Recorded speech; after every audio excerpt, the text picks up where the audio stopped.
Hello friends, welcome back to my channel. My name is Danny and today I'm going to go through my 2025 book stats with you guys.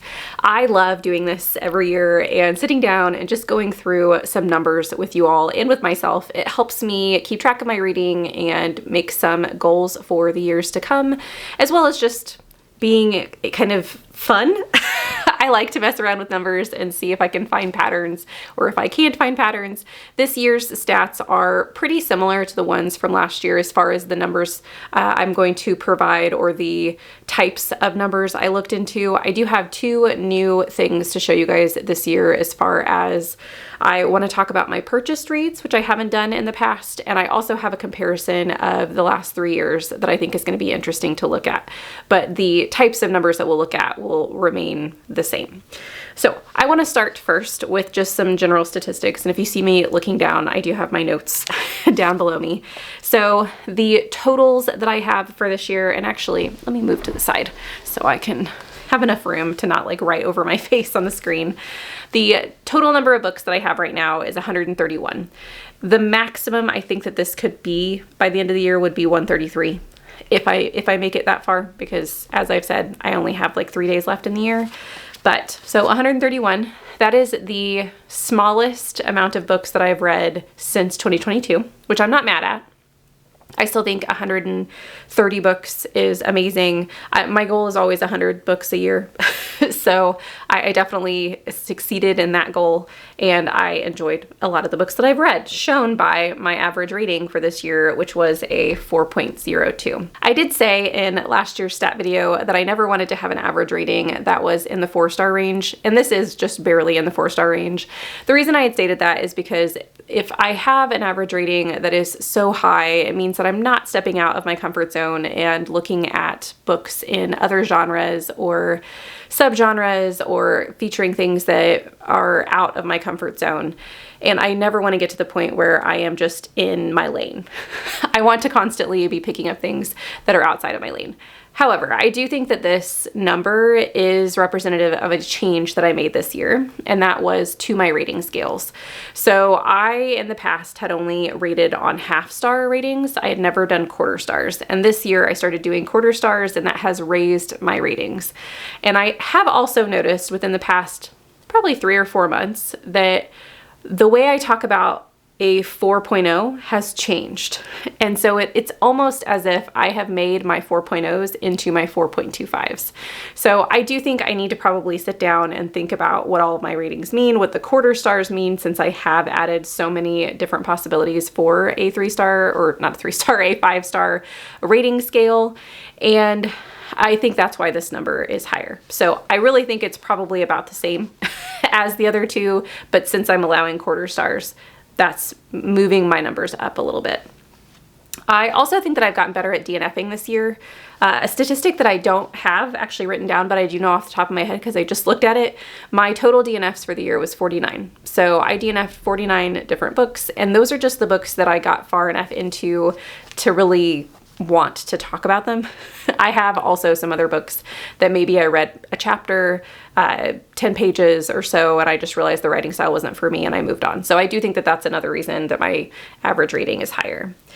The average page count. Let's talk about this, friends. So my goal for the year was to have an average page count of 400. It's been the same goal for the past 2 years, and both of the past 2 years I have gotten close or gotten my goal. This year is a different story because my average rating or average page count is 359 pages. So it's way lower than I've gotten on the previous 2 years, which is fine. I do still think that in the new year to come, I would like to focus on some chunky reads. I think this year, this was really impacted by some of the readathons that I participated in, because speed in reading is something that does make those readathons go, and I wanted to participate in the best way that I could, and so I did read a lot of novellas, and I enjoyed a lot of novellas as well, but it did lower my average page count. And then some more totals for you guys. The number of books that I gave in each of the star ratings. As I said, I did give quarter star ratings as well, but I'm not gonna show you all of the different quarter stars, so we're just gonna do 1, 2, 3, 4, and 5. For 1-star reads, I only had 2 books that fit into that category. 2 stars, I had 8 books. 3 stars, I had 32. 4 stars, I had 75. And 5 stars, I had 14. I would like to see my 5 stars be a little bit higher. I do think that quarter stars impacted my 5-star ratings as well. Not as much as they did my lower ratings, but I do think that there were some books that got a 4.75 instead of 5-star, whereas if I was going to give a 0.5 instead of a 5-star, I might have rounded up for those books, who knows. But yeah, 14 books in the 5-star range. I would like to see it, I don't know, I'd like to get at least 25 stars a year, but I also am not going to force it either. If a book doesn't feel like a 5-star, I shouldn't give it a 5-star. So I'm okay with that. Something that I changed about my stats this year is I am not focusing as much on looking at stats regarding page counts. So last year and the year before, I think, I focused on what is my average page count for my ratings? What about my average page count for like different genres? And I really compared it in a lot of different places. And I didn't do that this year. Well, I should say I did do that. They're just not interesting. And so I ended up leaving that off of this video because I don't want to bore you guys. I'll give you the one that kind of shows that they're all very similar, and that's with the ratings. So with my 1-star ratings, the average page count for those 2 books was 366 pages. For my 8 2-stars, the average page count was 359. For my average page count for the 3-star reads, there's 32 books here, that was 345. So that one was quite lower. And my 4 stars, the average page count was 364. My 5 stars, my average page count was 366. So a lot of 360s, which makes sense for my average page count for the entire year being 359. The only one that kind of stuck out to me was the 3-star ones, and I think that's because a lot of the novellas that I did pick up, if I didn't really enjoy them, they ended up being 3-star reads because they were just fine. And you know, that's going to happen. So I do think that's why the 3 stars, my average page count is a little lower than the rest of the categories. But otherwise, I didn't really have a lot of differences this year in that regard. Next, let's talk about my genre breakdown. And I will say I wrote them in my journal in order, in numerical order, and I think the charts I'm going to show you are not. So just be aware of that. You might have to bounce around if you're looking at the chart. But I had 6 different genres this year: fantasy, sci-fi, horror, manga, mystery, and contemporary. Fantasy came in at my highest read genre with 84 books, which is 64% of my reading, and it had an average rating of a 4.03, so I am still really enjoying a lot of the fantasy books that I'm picking up. Sci-fi, I had 20 books this year, so sci-fi was actually my second most read genre, and which is 15% of my books, and the average rating is a 4.16. So it was also my highest rated genre of the year. Horror, I'm actually surprised I picked up 11. I really didn't think I picked up this many horror this year, which is 8% of my reading. The average rating is a 3.86. And I picked up 10 manga, which is a little less than 8% of my reading. 3.95 was my average rating for the manga.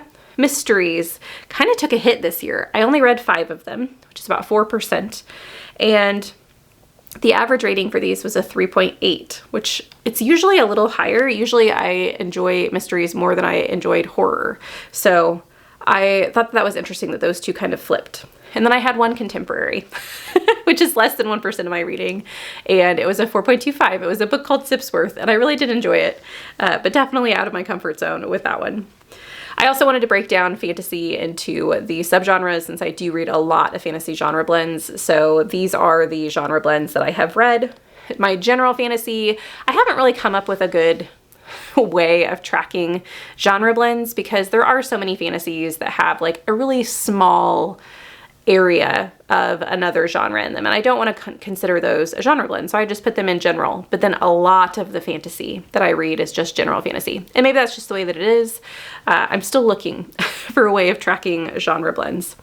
So I read 52 general fantasy, and my average rating was a 4.08. For romance, I put romantasy in with fantasy romance because I didn't have enough not to. I read 5 of those. They have my lowest average rating, big surprise there, with a 3.4. I have fantasy horror, which I was really loving this year. The average rating was a 4.22 with 9 books. Fantasy mysteries, I actually was surprised that this was not above a 4-star rating. It's really close. 13 books with a 3.94. It's not bad, but I wish my fantasy mysteries would just blow everything else out of the water because I really do love them.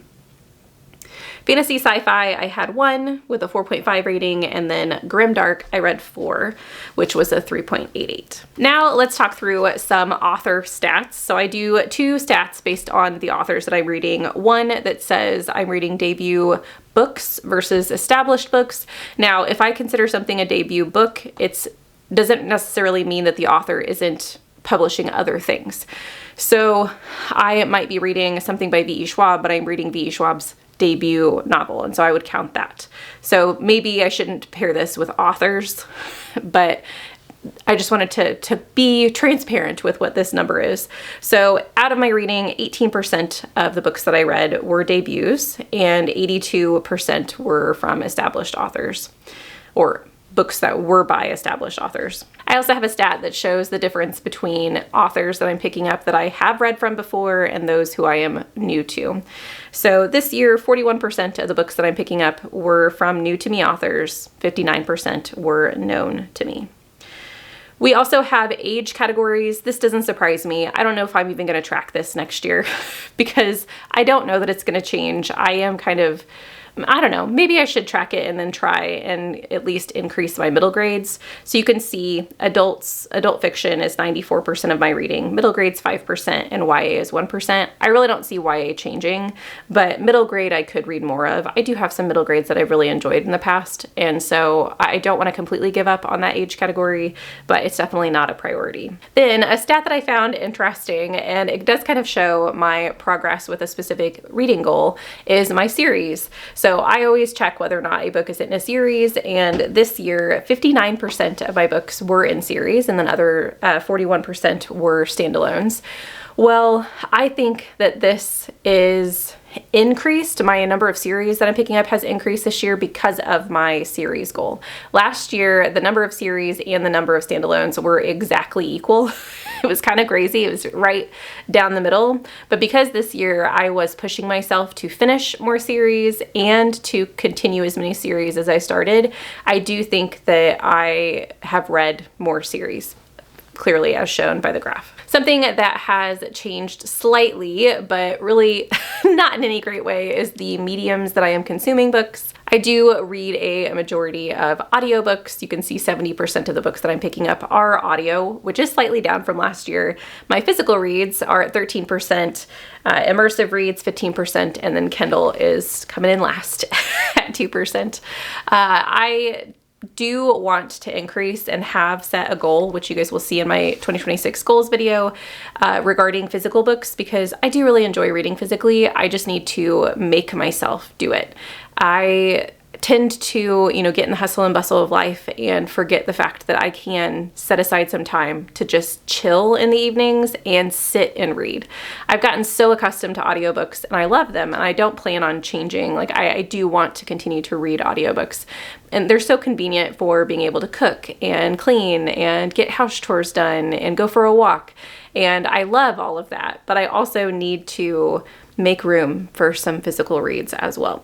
So I'm hoping one of the goals that I'm going to make will increase my physical reads number in the year to come. And then the last stat that I always tell you guys is the number of library reads. So out of the 131 books, 79% of these books were library reads. Now, I cannot say that I didn't read them from the library and then go and purchase them. That has happened before, and I know it's happened. I did not keep track of how many library books I actually purchased this year. Maybe that's something that would be interesting to look at next year. I did keep track of my purchased reads and how many purchased reads I had read prior to buying them. So, that will kind of add on to that, but they're not necessarily books that I've read this year. So speaking of that, let's actually transition to the new stat that I have for you guys this year, which is the number of purchased books that I have. This is not something I've ever tracked in the past, and honestly, I was inspired by Leandra. The TBR Zero always does a tracking of her current year's reads to see, or purchases to see if she is reading her purchased TBR. And I kind of wanted to do the same. So I've been keeping track of every time I purchase a book, whether or not I've hauled the book, because I have been doing book hauls this year more often than I did last year, and whether or not I'd read the book. So total, I have purchased 65 books this year. Actually, I should have kept track of which ones I bought full price and which ones I bought half price. I also thought I was going to keep track of like how much money the library saved me this year and put like a little price next to every book I read. Didn't keep that stat. It's on my spreadsheet, but the column is blank. So you guys aren't getting that number this year, but maybe next year we'll look at some prices for purchases and then also for libraries. Out of the 65, I had read 40 of these prior to buying them, which is about 61.5%. I'm pretty proud of that. The fact that I did read a majority of these prior to buying. Probably not as many as I would have liked, but I do think I did a good job there. And as of this moment in time, I have read 54 of them. So 14 more books. So 14 of the books that I hadn't read as I purchased them, I have gone ahead and read. And so currently my purchased TBR, or my purchased read, is 83% of the books I purchased I have read, which is nice. I would like it to be a slightly higher, maybe in the 90s, but I'm okay with where it is now. So that means I have 17% or 11 books that I still haven't read that I've purchased. 5 of those are series continuations. So only 6 of them that I've purchased this year I haven't read, and they're not series continuations. And then 4, this is the sad statistic, 4 of the ones that I have read, I also unhauled, which is a little sad. So I would like that number to go down. I know 4 books isn't a ton of books out of 65. I wrote it down at 6%. So 6% of my reads that I purchased, I also unhauled. I would like to see that at 0%, but you know, I just need to take less risks, I think, in the new year, but I don't think it's a bad stat either. So yeah, there's a new stat that I can keep track of next year to figure out how many books I'm purchasing. I really do think I'm going to look at how many books I purchase from like Half Price Bookstore versus Barnes & Noble and other bookstores, so that I would have to buy them at full price, because I think that might be interesting, but no promises. Anyway, the last thing I want to talk to you guys about is a year comparison. So I talked about in my stat video from last year that I wanted to do a comparison of the 3 years that I've been on Booktube. So I decided to compare 2023, 2024, and 2025. I'm hoping that the graph will fit up here. It might just have to cover my face. So if that's the case, that's okay. You can see that the number of books that I read from 2023, 2024, and 2025 is my lowest read within those 3. But all of them are above 100, which is what I want to keep it at. So I'm good with that. My average rating is what I was talking to you about earlier. So my average rating for 2023 and 2024 was pretty consistent, and it was also consistent with my 2022 statistics. So I do think that my quarter star ratings did change my rating to increase it to above a 4-star. So I think I just need to reevaluate what my quarter stars represent. And you can see in the next category, my page counts have gone from 403 to 395 to 359. So I have significantly decreased my average page count for books. And I do think part of that is due to me having a new job and just some stressors this year, that I think that shorter books give me a little bit more dopamine because I am making progress quicker and I don't have to stretch books out as long. And I think that now this year has passed. I have my feet on the ground. I don't feel as anxious as I did at the beginning of last year. I do think that will change in the coming year, but we'll see. I also think that the genres are interesting. So the 2 previous years, 2023 and 2024, fantasy, sci-fi, and mystery were my top 3 genres, with fantasy being the highest genre, and I have my average ratings there listed for you guys. And then this year, sci-fi came in hot and got the top genre, which I love to see. Contemporary technically is the top genre, but I only had one book there, so that's why the average rating was a 4.25, and I didn't think it was fair to give that one the title. So sci-fi with 20 books having an average of a 4.16, I think is incredible, so I'm very excited to see that. You can see that my adult fiction reading has increased over the past 3 years. My audio has increased from 2023 to 2024, but decreased, which I do like to see, because I did make a statement, I guess, in last year's video that I was going to try and read more physically and immersively, and I do think that I have done that this year. So, and I'm not saying by any means that audio is going to go away or continue to go down, but it just was something I wanted to keep an eye on. And then I have my physical reads. I have read more physically than I did last year, which accounts for the percentage that is lower in audio. Then I have my debut comparison, where we started at 14%, went up to 26%, and then back down to 18%. I would like to keep it at around 20%. I don't want to get crazy and only read debuts, but I also don't want to forget about them. So I'm okay if they sit between 20 and 25 is probably where I would like to see them. I also have new authors. I do always want to reach for new authors, and you can see this year that that percentage has decreased. So I think that part of that is because of my series increase in reading, because if I'm continuing series, I'm obviously reading from authors that I know. So I know that there's a reason for it. So there's kind of a balancing act between me continuing series versus me reaching out for new authors. I just need to be cognizant of that moving forward. My next one is my series, and you can see that my series has increased this year. I do like the fact that it's at 59%. I'd like to keep it around 60%, at least while I have so many open series. I currently have 39 open series, if you guys didn't see that series goal video. So I do still have a lot of series that are open. I am not going to stop reading series anytime soon. So it does need to be a large portion of my reading. And library reads is my next percentage. I didn't actually track how many books I read from the library in 2023. I would assume it's similar since the other 2 years are in the 70s. And then the last stat that I have for you guys, or the last little numbers I wanted to show you, were the month that I had the largest rating, the average rating, and then the largest number of books. So that's the two numbers. So in 2023, my best reading month was August with an average rating of 4.36. And then my best reading month in that year, according to the number of books I read, actually was tied between three months. So that's what those two numbers represent on the bottom. I just wanted to see if there was like a time of year that I'm always reading a lot of books or always reading really good, like have really good averages, and it's not consistent.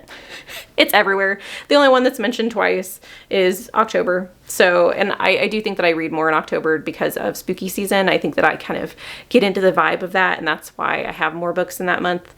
But otherwise, I'm just kind of all over the place. Doesn't matter. I have good months and bad months like everyone. And it's not seasonal that I'm having all my really good reads. I used to think that all my good reads came at the end of the year, and this year that was not the case. So it's very interesting. I really do enjoy these videos every year, sitting down with you guys and being able to just look at the numbers of books that I've read and seeing if I can find any patterns, seeing if I can potentially make goals for the years to come, looking at the numbers that we have this year. Let me know if you guys keep track of your stats. What is your favorite stat that you've kept this year? Something that you just found really interesting. I would love to chat with you guys in the comments down below. If you're not feeling chatty, but you still want to let me know that you're here, leave me, is there a calculator emoji? I think I do this every year, or graph. I think there is a graph emoji, so I can see all of the nerdy emojis in the comments. I think that would be really cute. Thank you guys so much for watching this video. I hope you have a lovely evening, and I will see you in the next one. Bye!